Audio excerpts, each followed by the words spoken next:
What is up, YouTube? This is SSJ, another YouTube video, and here with me I have fellow YouTuber Jonan Level Fox. If you want to introduce yourself. How's it going, Bird? John Little Fox here, and I'm with SSJ and Namikaze. How's it going? I'm doing Anybody good. talking about some Devil May Cry? Yes.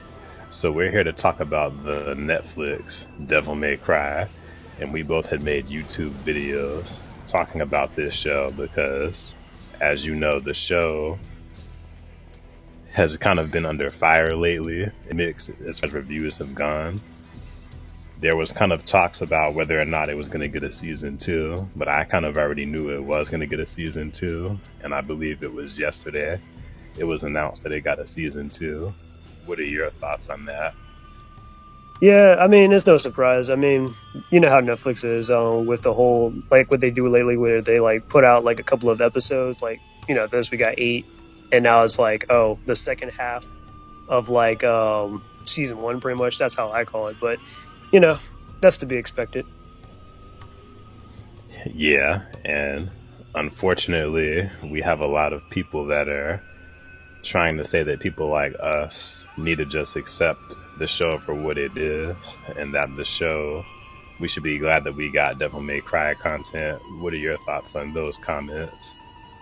Yeah, as far as those comments go, I mean, I haven't really seen much of it, but yeah, I can see definitely like people like, you know, kind of shilling for some of these guys or taking up for the writers and all that stuff that kind of just put out their worst, you know what I mean? And didn't put out their best when they could have done better. But, you know, I'm just like, yeah, but we could probably, you know, do a lot better. That's why we're criticizing it, because we want to see Devil May Cry kind of flourish. You know how it is? Yeah, and that's exactly what it is, because I was telling people like Jay Leno, who saw both of our videos, I had said, well, we don't make these videos to criticize because we like being negative. We would like these things to do well, and if it actually did do well, we would be making like a actual good review on the show and being a lot more happy about the show. Yeah. Exactly. Do you think Adi, I think it's Adi Shankar? Yeah, Adi Shankar. Adi Shankar, do you think he'll listen to anybody like us or anybody on YouTube that left these sort of reviews? Any of the criticisms do you think he'll take into account for the second season? Honestly, probably not. I mean, as far as the second season goes, they probably already have it like already kind of done. So it's just probably a matter of time of just them releasing it. So I think he already has some plans of what he's going to do with like Virgil and Mundus and all that stuff, and maybe with Dante and Lady.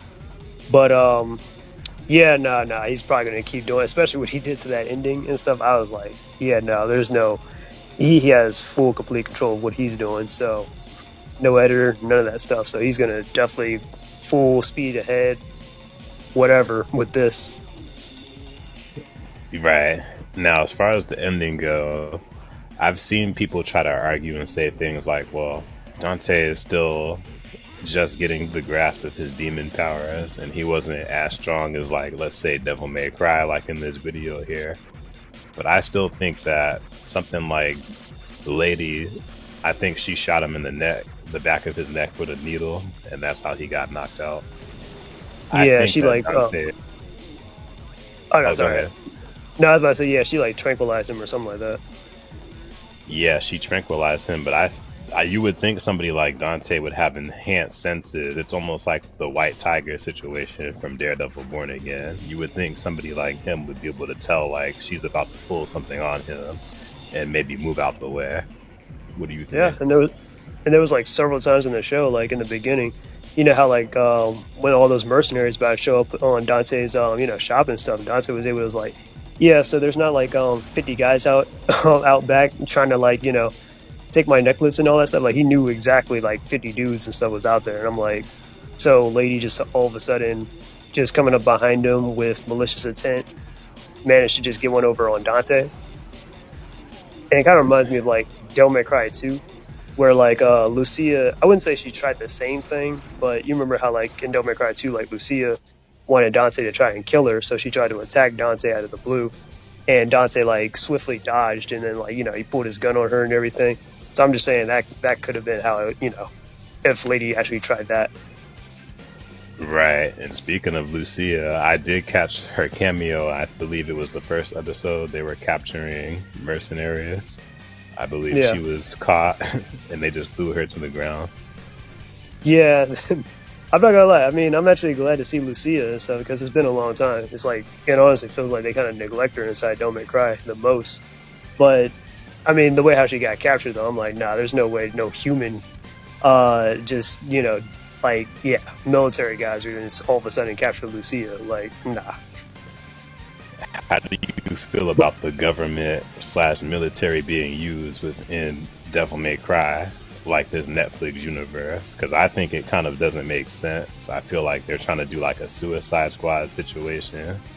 What do you think? Yeah, I mean, I do see potential in it, but yeah, I mean, well, just based on what we got and all that stuff with what they've been like doing with Lady and stuff, trying to justify, oh, well, this is why Lady's able to do this, that, and the third. But we'll talk about Lady when we get there. I don't hate it. I just, Right. I'm like, it's potential, but they shouldn't be better than Dante or have better equipment than whatever Dante can handle because we've seen characters in Don't May Cry that are like, intelligent that Dante works with, whether it be like Nell Goldstein, Nico, Hmm. Nell's granddaughter. And Yeah. yeah, there was a third person. Well, it'll come to me like, yeah, Arius actually. Arius, yeah. Oh Because yeah, I think, yeah, Arias. right. And he's got that corporation and stuff. So they might do something with him in the second season, actually. So he was one of the characters that I kind of was looking forward to seeing. But how that ended, I was like, all right, you guys kind of took me out of it, though. Now, despite the facts that we had issues with a lot of things in this show, would you say that this show was 100% a waste of time? Because I don't think it was 100% a waste of time. I still had enjoyment out of certain scenes and how they displayed Dante's abilities. Just certain things Dante did, like when he was riding the motorcycle and he used his motorcycle kind of similar to the Cavalier weapon in Devil May Cry 5, and then took those two twins weapons and then used it against them. What do you Yeah, think? that was pretty. Yeah, that was pretty cool. Especially like when half his face blew up, and he like grew Yeah, it back. Yeah, yeah, that was pretty tight and all that stuff. But I will yeah, and I definitely point out something. will still give credit to like the violence. Yeah, that was Oh, cool. what I were ain't you gonna lie. saying? Oh no, I was gonna point something out that I don't think a lot of people will notice, but the twins Agni or Rudra. I even forgot to mention this in my review actually, but in Devil May Cry 3, they don't actually have heads. The back of the swords are Yeah, supposed to be the heads. So yeah, because remember the swords are supposed to be talking or whatever. I believe the heads were like on the hilt of the sword, I believe, or Yeah, something you're like right. that. And like the Yeah, bodies, they were a lot more intimidating in Devil May Cry 3. And they gave them like a weird British accent for some reason in this Netflix adaptation and made them a lot weaker. They were just, for whatever reason, not able to be taken out by Dante, but Lady took him out quite easily. yeah. I can't remember because I think one of them got killed, and then when Dante was in Double Trigger or whatever, and he was like trying to get the hang of it and crashed into the building or whatever, then Lady like shot and killed. I think it was Rudra with the bullet or whatever. But yeah, Yeah. And Dante, that's who I've been wanting to talk about for the most as well too. So Dante's character portrayal as well as his voice acting. I don't know if you agree with this take, but ever since the first episode, or ever since actually the first trailer, all I could hear was Nero's voice slash Ichigo Kurosaki from Bleach. And then, of yeah, course, if you've seen any of the new Dragon Ball, he voices Broly, which I'm yeah, not a yeah. I fan heard of. because yeah, they But replaced Vic Mignogna with Johnny on Bosch. with Johnny Young Bosch, yeah. So I Yeah, was like, like everybody else gave it a chance, and I'm just like, nah, this still doesn't work for me. Even when he says jackpot and things like that, and there was a scene where I believe he was about to go Devil Trigger, then went Devil Trigger. They had Nero's Devil Trigger theme playing, so yeah, it that seems was a funny lot to me. more Nero than Dante. Yeah, I mean, yeah, like I said, I kind of disagree with it. I mean, I'm not saying it's a baseless or anything.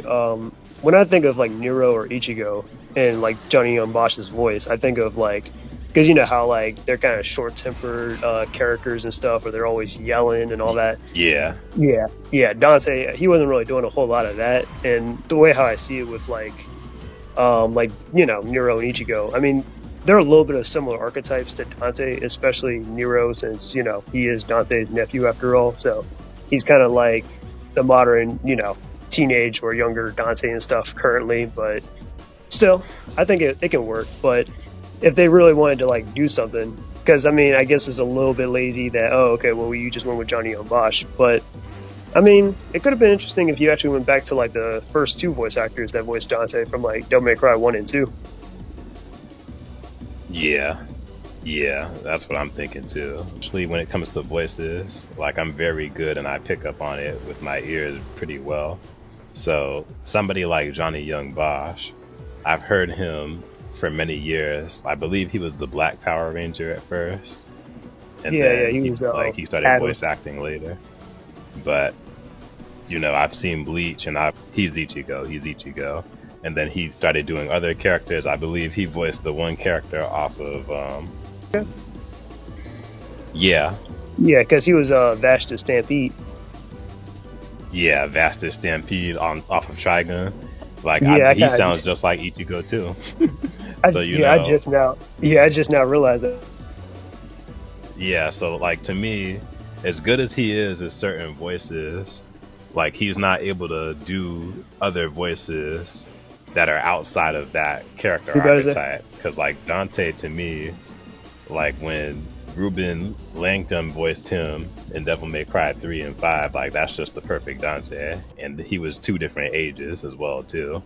He just captures that voice well. But somebody like Johnny Young Bosch, like he does well with somebody like Nero. So like every time I just heard him speak as Dante, I was just like, Nero. Yeah, I know what you mean. I mean, because we're used to Ruben Langdon as like Dante, because he voiced Dante from like 3, 4, 5, and then the Devil May Cry anime and all this stuff. So it's kind of just hard to imagine somebody else, you know, replacing him. Yeah. Or like somebody like, let's say, I don't know, Chuck Hubbard. He voices Android 17, and he voices Hiei from Yu Yu Hakusho. But even though those are two completely different characters, like I'm still able to tell right from the get-go, okay, that's Chuck Hubbard, because he has that calm, collective voice, but he could also do that crazy voice at the same time. Yeah. Or like Justin Cook and with Yusuke and Raditz. Oh and yeah, stuff. Yusuke and Raditz. When he screams, you could tell that's Yusuke / Raditz. I could tell that's Justin Cook. Yeah, but since Raditz isn't featured a whole lot since obviously died off in the beginning. Yeah, we're like, okay, yeah, that's Yusuke. Yeah. So that's kind of how it was for me with Johnny Young Bosch as Dante. Now everybody else was okay. I mean, the Rabbit, I thought his voice actor was really great. But I feel like, I don't know if you agree with this take, but I feel like once they revealed his true form and then he transformed, I feel like they decided to go full Resident Evil, where he just transforms into this giant boss for Dante to take out. Yeah, I didn't completely hate it. Like, he's voiced by Hon Lee. So Hon Lee, in case, because I mentioned before, he's the voice of Master Splinter from the 2012 TMNT cartoon. So I didn't know that until I pointed out. Like, TMNT. Yeah, he had the best Master Splinter voice. I'm like, wow, he really does sound like that White Sensei guy. So the White Rabbit, he's voiced by him and stuff, and he was a cool character and a cool villain. When they revealed his origin and stuff, it was like, oh, he's a human and stuff, and he's been wearing a mask, and I didn't know I forgot how he got his powers because I was just checked out. But he was using demon blood to kind of enhance his abilities. I was like, oh, okay. But I would have been fine with him just being just a standard demon and stuff. And maybe he just a standard demon. Yeah, and he just wants to turn against Mundus or something like that versus, I'm human and this whole sympathetic route with the demons and all that, which got all weird and political. But yeah, that's another story. What did you think about that anyway? The whole, when they try to switch it so where demons are sympathetic and not all demons are bad and some are good, and they try to turn them into like refugees. Well, at first I wasn't adamant against it. Like in that one scene with like Lady and stuff when she was saved by that family and stuff, and she pulled the gun on them. I did kind of feel like that was kind of in character, and that wasn't half bad because there have been demons inside Devil May Cry that actually are like morally good, or but it's an outlier though. It's not like it's like a civilization or whatever, or all these people and stuff like that. But I was like, all right, whatever. I can probably accept this, but then what they did towards the end and all that stuff, where they were like trying to like make the humans seem like they were demonic, political, anti-American Christianity and all that stuff, and the demons are, what I mean, and trying to correlate them to like Palestinians and stuff. That was like, this isn't that a was good weird. look. Right? Like That this wasn't a ain't. good look. Yeah, this is like, all right, this ain't even Devil May Cry anymore. This is like something else. Yeah, like I think they should have just, because they had the violence there, they had the blood and violence there, because that's what Devil May Cry is kind of known for. Even though in the game the enemies just turn into red orbs when you kill them, but still it's known for the violence. They had the violence there. If you would have went into the demon lore, it would have been so magical. I didn't care for this political human BS that they tried to go with. If they would have Yeah. went more into like a demonic, lore, it could have been something more like in the line with Inuyasha. What do you think? Oh yeah, that's true. Because like, Yeah, I know. demons, they don't have to be like. I know that some demons aren't going to be absolutely inherently evil. Like somebody like Sparta, who rebelled against Mundus in the past, but Right. I don't think that they should have it to where demons originated from humans. Like some demons are just going to be just inherently there and wanting power, lusting for chaos. But you can have some humans be evil to the point that they turn into demons. That's what they should have went with. What do you think? Yeah, that sounds like some Devilman type of stuff, from like Go Nagai. But I mean, I understand they were trying to also do like Lady's character arc, where how Lady was like back in Devil May Cry 3 with her dad and stuff, where Arkham. The whole point is like, yeah, he may be human, but he can be as evil as any demon. And somebody like Dante, he may be half demon, but he still has a good heart and all that stuff. Yeah, but they killed him off though, because Yeah. the story that they kind of set up with White Rabbit. Now that I've replayed Devil May Cry 3, White Rabbit's story is kind of basically just Arkham's story from Devil May Cry 3, Yeah, where he's pretty trying to much. just get the two amulets and open the portal to hell from Dante and Virgil's amulets and use Oh, yeah, that that's to true. empower himself. Yeah, because Arkham did appear in the show, but I'm like, I don't even know what they're gonna do with him now. He's still around. Because yeah, because- oh, is he still around? Because I thought he died from the No, flashback from the little scene fire. after. Well, Yeah, did he die I from don't, the fire? I don't think he died because you remember, like in the games, Arkham has like a some burn marks or a scar on his face and all that stuff. Right. So he's alive, but that's probably like the last time like Lady saw him before, like he I disappeared or see. whatever. So who So knows? They we might might bring see him him back in in later. season 2. Yeah. So that's on the table. But I'm just like, I mean, but this is his human form though, like with the bald look and everything, and the multicolored eyes, which for some reason they gave that to Lady's mom instead of Arkham until later. But and the clown, the jester thing is supposed to be Arkham's real demon form. Yeah. I thought it was like a split personality thing or something like that. The jester Yeah. thing. Yeah, sort of. I think he has control over it. Well, definitely, but when he's definitely the jester, he's definitely showing off all of his powers and stuff like that. And as Arkham, he's still got the powers, but he's just like, not really showcasing it like that though. Right. Okay. So we might even see him show up in season 2 at some point. Yeah. Now, Virgil, what do you think about how they did Virgil? Because at the last, I didn't mention it in my video because I didn't really think it was that important. What do you think about how they did Virgil? How Virgil was basically already the Nilo Angelo, and we saw him judgment cut some of those guys at the last scene, and then he basically transformed himself back into Virgil and said that he was coming back. Yeah. I mean, what I think they might be doing with Virgil is I feel like they're going to turn him into some kind of like vigilante type character or something like that. But I'm just a little bit like, wait, but he's supposed to be like at least Virgil first before he turns into Nilo Angelo, because Nilo Angelo, that's not just like a double trigger form for Virgil. I mean, it kind of is, but it's not. It's more of like a straight up mutation, because once after Devil May Yeah. Cry 3, Virgil, he fought Mundus. Mundus captured Virgil, brainwashed him, mutated him. That's why Virgil's skin and everything looks all like that inside Devil May Cry 1. And he's like actually much taller than Dante, like probably like 7 feet tall or something like that. Yeah. But he's like completely unrecognizable. Like even Dante didn't even know that was Virgil until when he picked up his amulet. He was like, "Oh shit, that's Virgil." You know what I mean? Yeah. So he shed the tear. exactly. So I was like, that's a little bit of it's a stretch. I'm like, I don't know what you guys are doing here. And plus, I can't really tell if Virgil is actually like brainwashed or not either. Like, or if he's Yeah, working that's for what makes Mundus it all willingly. confusing. Because I Right. don't think he would work for Mundus. It wouldn't make sense. And that's why I agree with some of the other fans that have said this in other videos.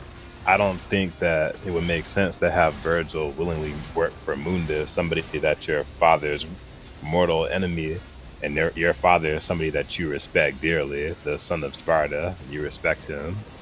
So I don't. Yeah. It doesn't make sense for him to willingly work for Mundus unless he's, I don't know if he's Right. just doing it temporarily for power. Right.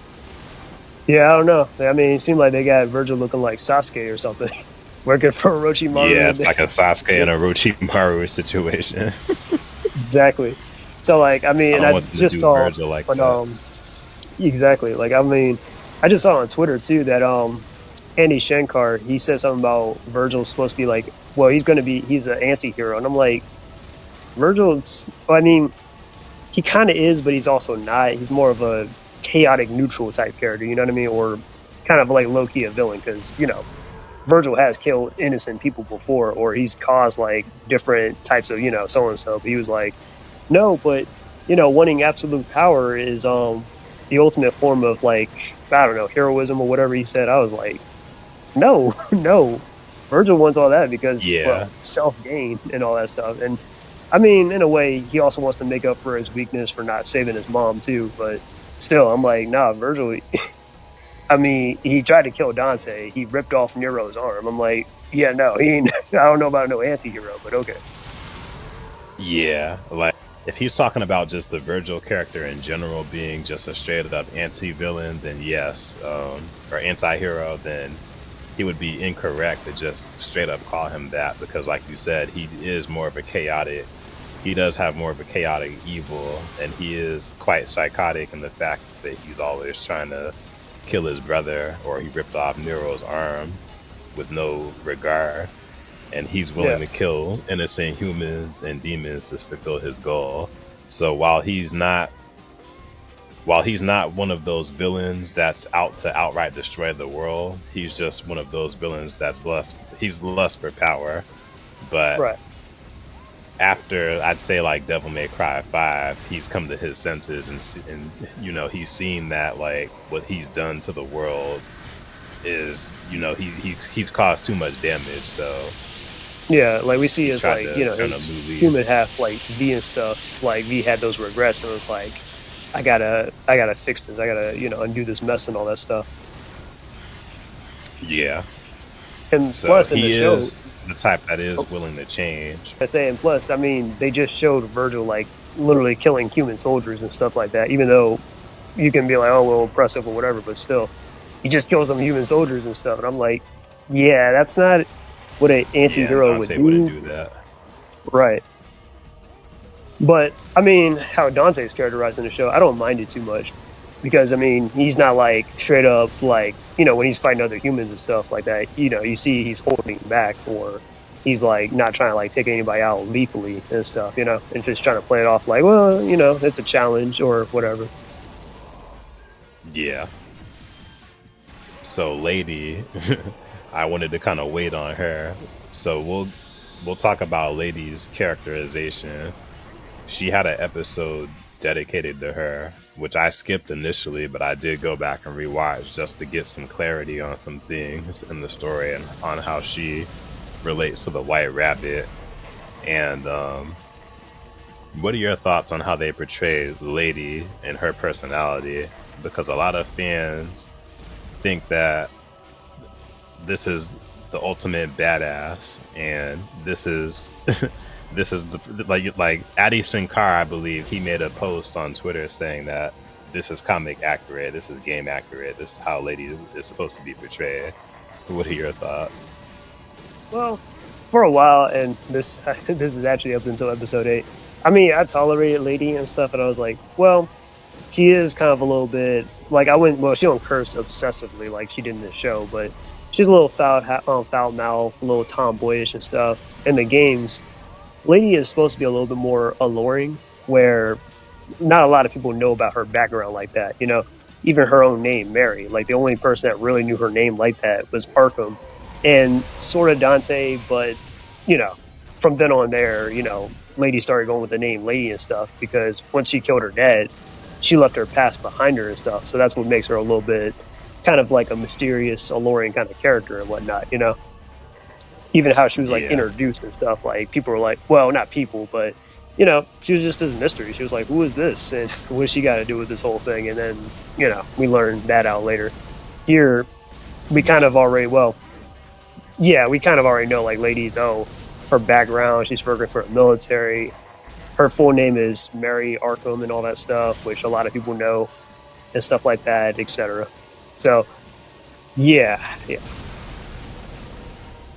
I still think I would have preferred the original portrayal where Dante happens to stumble up upon to her, and there she is being mysterious with her 2 guns. Then she pulls a gun on him and then quickly dives down off of a cliff.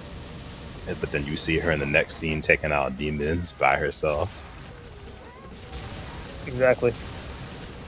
Yeah, I definitely. And I didn't think of her being a girl boss either back then either, because back then especially it was cool to see, like, it's good that I'm mentioning this now too, because like it was back then cool to see a lot of female like badass characters. I'd say Lady and somebody like Trish falls into the realm of a character like Ada from Resident Evil, where like there's something about them that makes me more interested in this character, because this character is just so mysterious, and the fact that you get to play as the character later on too even further adds to that fact too.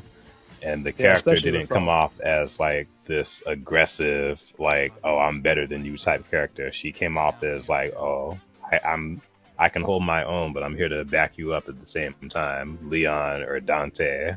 What do you think? Yeah, that's exactly how Lady is and stuff, you know. I mean, like I said, in the Netflix anime, her portrayal, it's not like, at first I didn't hate it, and her banter with Dante is, and to me, is a little bit on point, because, you know, Lady be like, oh, well, a little bit like this harsh on Dante or whatever, or a little bit defensive whenever he be like leaving some kind of like snarky comment and stuff like that to her. But it's just like, it's just more so like how they, like what they were doing with the character though, where they just made her a little bit too important with the whole, oh, well, this is her squad or whatever. She's got all this weapons. You even said that she was acting a lot like Amanda Waller and stuff in a way, which, yeah, that's kind of a point. She does act like a little bit like Amanda Waller. Like she got all this technology and stuff. I mean, yeah, Lady's a little bit of a tech savvy character, you know, for Colleen M weapon and stuff, that good rocket launcher, and her like machine guns and some handguns, but that's about it, you know. And then her acrobatics, but she wasn't really doing all that inside this in this show. Right. So I'd say, and I'm sure you'd agree too, I'd say if they cut back on the cussing and if they cut back on the girl boss, then maybe she'd be a little bit more tolerable. Right. Because when I first saw her design, I didn't exactly hate it. I was like, well, actually, no, I take that back. I did. I was like, she's a little androgynous looking and masculine. That's my red flag right there for this show. But I'm still gonna watch it because it's Right. still kind of like, you know. And then I'm like, okay, it's starting to grow on me. I'm like, I don't completely hate it in the military background thing. This isn't all that bad, but it's like they kind of made like they just gave Lady that Jill Valentine treatment where now in recent games they're trying to make Jill Valentine this killer whoop bitch and stuff basically, and that's what they're doing with Lady and all these other characters and stuff. And Jill, compared to like Lady, Jill is supposed to be, you know, a very calm, sophisticated, nurturing character and stuff. Lady, I can kind of believe that to a degree, to some extent. Okay, well, she's a little mean spirited and stuff like that here and there. She's Dante is always owing her money and stuff, you know, that kind of thing. Where she always got him in debt. That is Lady's character, but it's just like, you know, but she is kind of a little annoying in the show. Like, just, yeah. Right. I don't want people to think that we're pansies or anything like that, but even other people that did reviews online thought that, yeah, the cussing is mostly by her and it's way too excessive. Like every sentence is almost mother effer this and F this and goddamn this. And it's just like, dang, girl, does Dante have Exactly. to wash your mouth out with that super soap style? I hope so. Like, man, especially when she was explaining that Sparta story and stuff, which that's kind of crazy how Lady knows more about Sparta than Dante in this version. Then Dante. Yeah.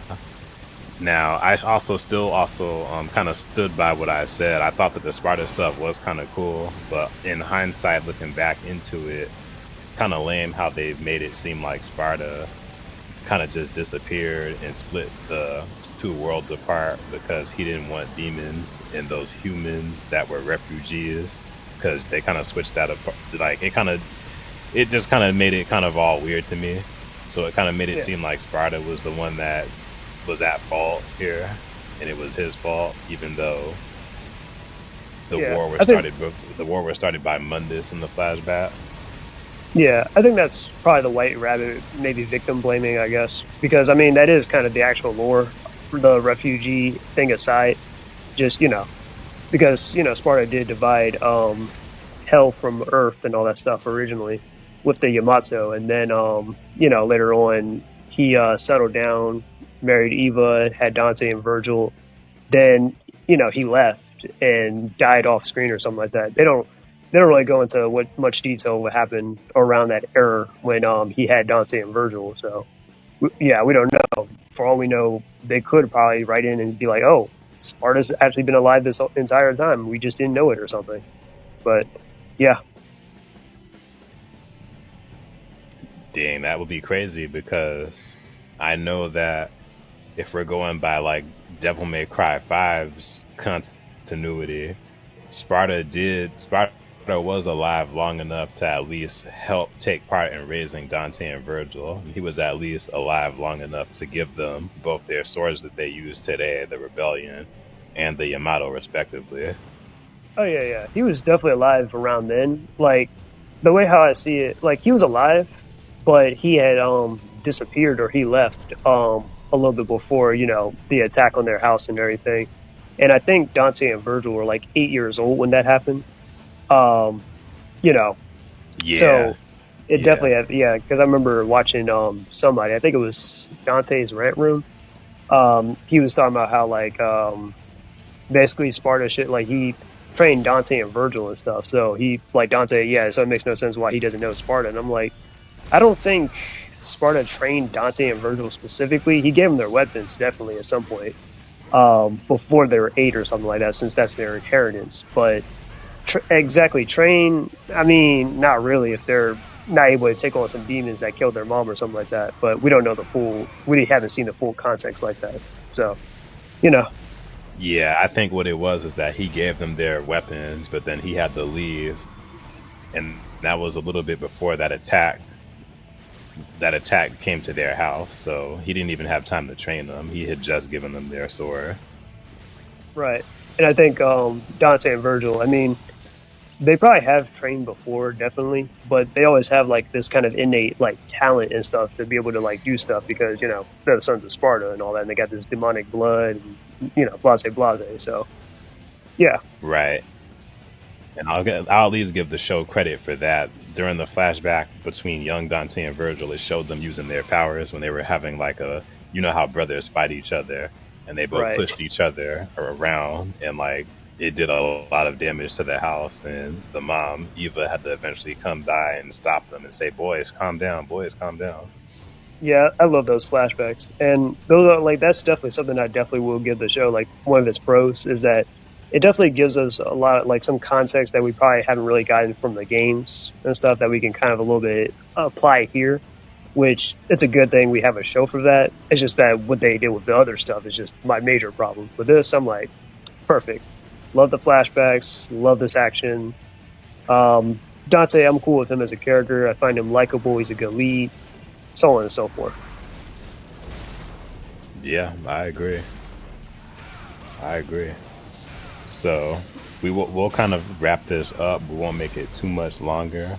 But do you have any closing thoughts for this Devil May Cry Netflix series, and what are your expectations? Because we're obviously locked in now, since we've already seen the 8 episodes and we given our reviews. We're fans of Devil May Cry. We were kind of disappointed in it with certain things that they added to the show, but we did like other things in it. So what are some things that you're expecting in this season 2?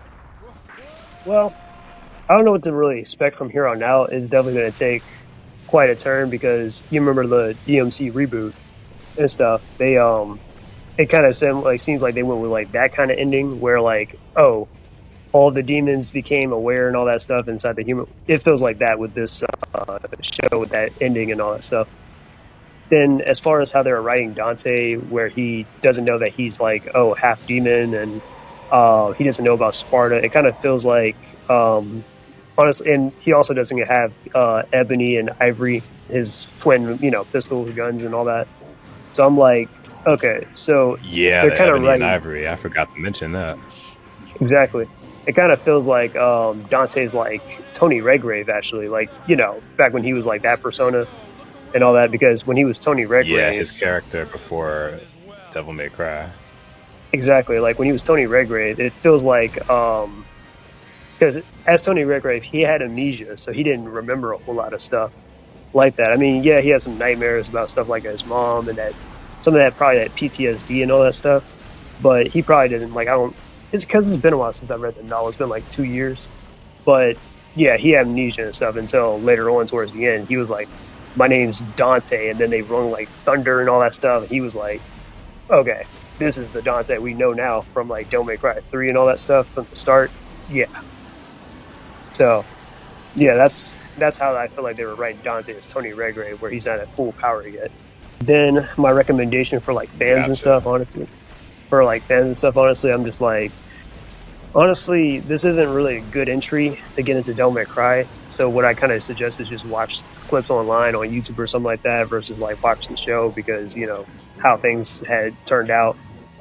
So that's just how I feel about Yeah. that. But I guess I was kind of debating this on whether or not should I watch season 2 or not. But I'm like, you know what?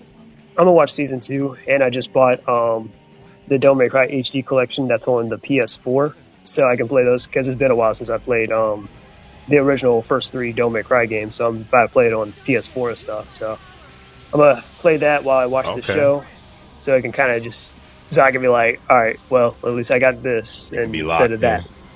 Exactly, or at least I have something good that's coming out of it versus the negative or the bad. But Yeah, I definitely agree with that. I definitely say go and like you're doing, play the Devil May Cry 1 through 3 HD collection. 2 is gonna kind of be hard to get through because I recently yeah, replayed 2. If you yeah, have a Nintendo Switch, I 100% recommend the Devil May Cry 3 Special Edition on the Switch because you can make Dante switch his styles on the fly just like how he does in Devil May Cry 4 and 5. So that's that's very cool. I honestly the didn't know that. best way to play Devil May Cry 3. And the anime, the old anime from 2007 by Madhouse, I went back and rewatched the 12 episodes of that. It is kind of boring in some scenes, but it is still cool because it gets all of the characters right. Dante it gets right, Lady and Trish it gets right. Some of the episodes have cool concepts. It just was missing some more action and Devil Trigger, which this new anime gave us, but it also gave us some agenda and some politics that was unnecessary. So that's why I cannot recommend this show to a hardcore Devil May Cry fan or even a newcomer. Yeah. Yeah, it's honestly just content at this point, really, versus actual substance. Well, some of it can be substance, but it's just content in the end of the day for this. So it's like, all right, consume and enjoy, I guess. Yeah, just consume product and be ready for the next product. Right. But I guess this is something, I guess, a window, because there was no weird sexuality swaps, no weird gender swaps, no race swaps or anything compared to some of the other shows. Yeah, I'm glad for that. With this animation. Yeah, that's why I was like, all right, well, I don't see anything too, like a red flag here. Well, a few things, but not like, oh, okay, like what they did with My Adventures Superman or Your Friendly Neighborhood Spider-Man, which I know that's done by Marvel, but still, or like Voltron. Yeah, although Voltron was cool, but it just it got boring later on with Voltron. All right. Well, you guys like, comment, subscribe, and follow Jonin Level Fox's channel as well. And we will see you next time.